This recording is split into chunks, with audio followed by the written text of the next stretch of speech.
अस्सलाम वालेकुम। अच्छा जी, थाना खोड़ने वाले ਦੀ ਜਿਹੜੀ ਪੁਲਿਸ ਆ ਨਾ, ਉਹਨੇ ਐਸਾ ਬਾਅਸਰ ਮਨਸ਼ਿਆਤ ਫਰੋਸ਼ ਫੜਿਆ ਨਾ ਕਿ ਤੁਸੀਂ ਸੁਣ ਕੇ ਆਪ ਹੈਰਾਨ ਰਹਿ ਜਾਓਗੇ।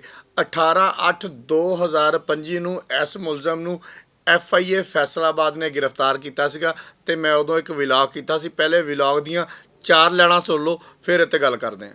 ਅੱਲਾ ਦੇ ਘਰ ਦੇ ਵਿੱਚ ਫ੍ਰੀ ਭਜਵਾਉਣ ਦਾ ਝਾਂਸਾ ਦੇ ਕੇ ਮਨਸ਼ਿਆਤ ਸਮਗਲ ਕਰਵਾਉਣ ਵਾਲਾ ਮੁਲਜ਼ਮ ਜਿਹੜਾ ਨਾ FIA ਨੇ ਗ੍ਰਿਫਤਾਰ ਕਰ ਲਿਆ। ਹੁਣ ਤੁਸੀਂ ਇੱਥੋਂ ਅੰਦਾਜ਼ਾ ਲਾਓ, ਇੱਕ ਇਮਾਮ ਮਸਜਿਦ ਆਪਣੀ ਬੁੱਢੀ ਨੂੰ ਲੈ ਕੇ ਤੇ ਨਾਲ 3 ਮਹੱਲੇਦਾਰਾਂ ਨੂੰ ਹੋਰ ਲੈ ਕੇ ਇੱਥੋਂ ਚਲਾ ਜਾਂਦਾ ਵਾ ਕਿ ਮੈਂ ਉਮਰਾ ਕਰਨ ਚੱਲਾ ਵਾਂ। ਉਹਨਾਂ ਦੇ ਪਿੰਡ ਦਾ ਇੱਕ ਸਦਾਮ ਨਾਮੀ ਨੌਸਰਬਾਜ਼ ਮਨਸ਼ਿਆਤ ਫਰੋਸ਼ ਰੱਸਾਗੀਰ ਕਹਿੰਦਾ ਜੀ ਮੈਂ ਸਵਾਬ ਦੀ ਨੀਅਤ ਦੇ ਨਾਲ ਤੁਹਾਨੂੰ ਉਮਰਾ ਕਰਵਾਉਣਾ ਵਾ, ਅਗਰ ਤੁਸੀਂ ਜਾਣਾ ਚਾਹੋ ਤੇ 50-50 ਹਜ਼ਾਰ ਤੁਸੀਂ ਦੇਣਾ ਵਾ, ਬਾਕੀ ਸਵਾਬ ਸਾਰਾ ਮੈਨੂੰ ਮਿਲ ਜਾਣਾ ਵਾ ਤੇ ਆਓ ਉਮਰਾ ਕਰਨ ਚੱਲੀਏ। ਅੱਛਾ ਜੀ, ਜਿਸ ਦਿਨ ਇਸ ਬਾਅਸਰ ਮੁਲਜ਼ਮ ਨੂੰ FIA ਨੇ ਗ੍ਰਿਫਤਾਰ ਕੀਤਾ ਸੀਗਾ, ਜਿਹੜੇ ਸਬ ਇੰਸਪੈਕਟਰ ਨੇ ਗ੍ਰਿਫਤਾਰ ਕੀਤਾ ਸੀਗਾ, ਉਹ ਸਬ ਇੰਸਪੈਕਟਰ ਅਗਲੇ ਦਿਨ ਨੌਕਰੀ ਤੋਂ ਫਾਰਗ ਹੋ ਕੇ ਘਰ ਬਹਿ ਗਿਆ ਸੀ। ਇਹ ਕਿੱਡਾ ਬਾਅਸਰ ਹੋਏਗਾ। ਚਲੋ ਥੋੜਾ ਜਿਹਾ ਅੱਗੇ ਚੱਲਦੇ ਹਾਂ। ਠੀਕ 4 ਮਹੀਨੇ ਬਾਅਦ ਇਹਦੀ ਜ਼ਮਾਨਤ ਮਨਜ਼ੂਰ ਹੋ ਗਈ, ਇਹ ਰਿਹਾ ਹੋ ਗਿਆ। ਜਿਹੜੇ ਬੰਦੇ ਇਸ ਬੰਦੇ ਦੀ ਵਜ੍ਹਾ ਤੋਂ ਸਾਊਦੀ ਅਰਬ ਦੇ ਵਿੱਚ ਫੜੇ ਗਏ, ਜਿਹਦੇ ਵਿੱਚ 3 ਮਾਈਆਂ ਤੇ 2 ਬੰਦੇ ਸੀਗੇ, ਉਹਨਾਂ ਨੂੰ ਉੱਥੇ ਦੀ ਅਦਾਲਤ ਨੇ 25-25 ਸਾਲ ਸਜ਼ਾ ਸੁਣਾ ਦਿੱਤੀ। ਇਹ ਭਾਈ ਸਾਹਿਬ ਕਿੱਡਾ ਬਾਅਸਰ ਹੋਏਗਾ।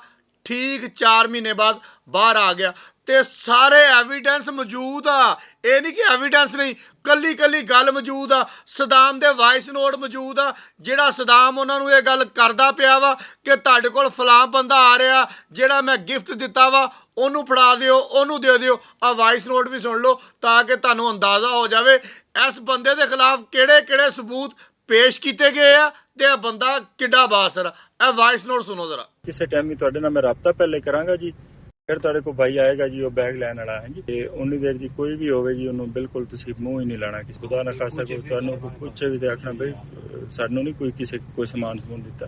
ਐਵੇਂ ਮਿਸਾਲ ਦੇ ਤੌਰ ਤੇ ਨਾ ਜੀ ਕੋਈ ਪੁੱਛ ਹੀ ਲੈਂਦਾ ਜੀ। ਉਹ ਮੈਂ ਇੱਥੇ ਬੜੇ ਫਰਾਡ ਹੁੰਦੇ ਨੇ ਨਾ ਜੀ। ਹਜ਼ੂਰ ਤੁਹਾਡੇ ਕੋਲ ਹੀ ਟੱਚ ਮੋਬਾਈਲ ਹੈ ਤੇ ਮਾਜ਼ਰਤ ਹੈ ਤੇ ਤੁਹਾਨੂੰ ਤਕਲੀਫ ਹੀ, ਤੇ ਤੁਸੀਂ ਜਨਾਬ ਨਾ ਅੱਜ ਦਾ ਦਿਨ ਬਸ ਡਿਲੇ ਕਰੋ ਜੀ।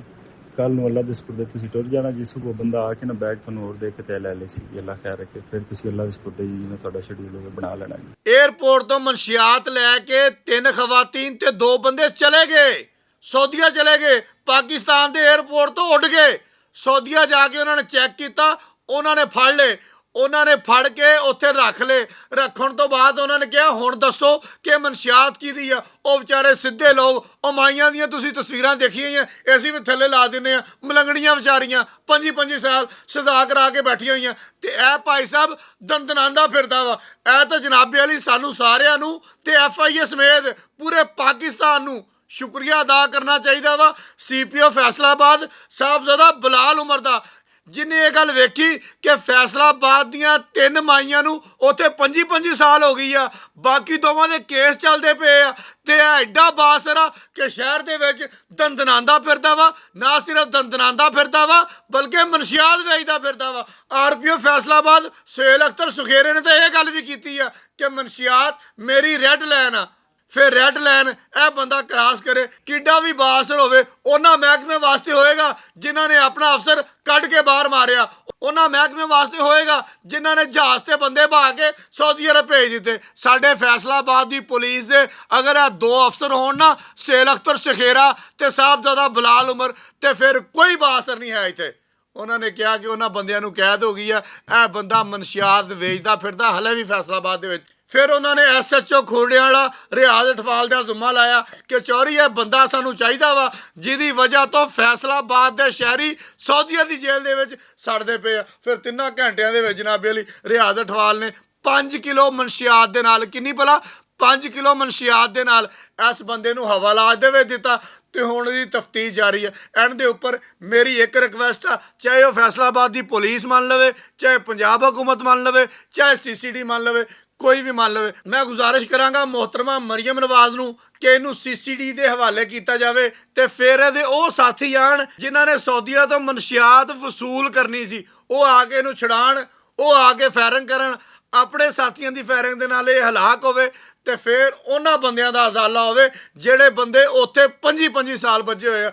ਐਂਡ ਦੇ ਉੱਪਰ ਗੁਜ਼ਾਰਿਸ਼ ਵਜ਼ੀਰੇ ਦਾਖਲਾ ਮੋਹਸਿਨ ਨਕਵੀ ਸਾਹਿਬ ਨੂੰ ਕਿ ਸਰ ਤੁਹਾਡੇ ਕੰਮ ਤਾਂ ਬੋਲਦੇ ਆ ਤੇ ਇਹਦੇ ਵਿੱਚ ਇੰਨੀ ਤਾਖੀਰ ਕਿਉਂ? ਜੇ ਨਹੀਂ ਤੇ ਇੰਡੀਆ ਵਾਲਿਆਂ ਨੂੰ ਪੁੱਛੋ ਵਜ਼ੀਰੇ ਦਾਖਲਾ ਮੋਹਸਿਨ ਨਕਵੀ ਕੌਣ ਆ। ਬਹੁਤ ਸ਼ੁਕਰੀਆ।